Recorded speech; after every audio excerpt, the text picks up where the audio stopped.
You ask Tiger to solve. This deals with linear equations with one unknown. The final result is v equals -62. Let's solve it step by step. Simplify the expression. Expand the parentheses.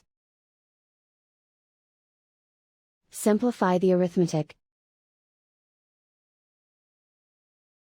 Group all constants on the right side of the equation.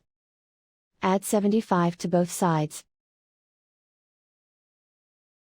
Simplify the arithmetic.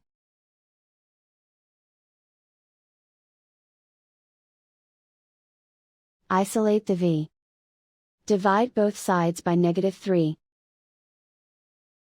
Cancel out the negatives. Simplify the fraction. Move the negative sign from the denominator to the numerator.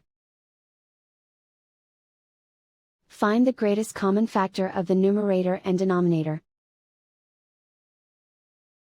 Factor out and cancel the greatest common factor.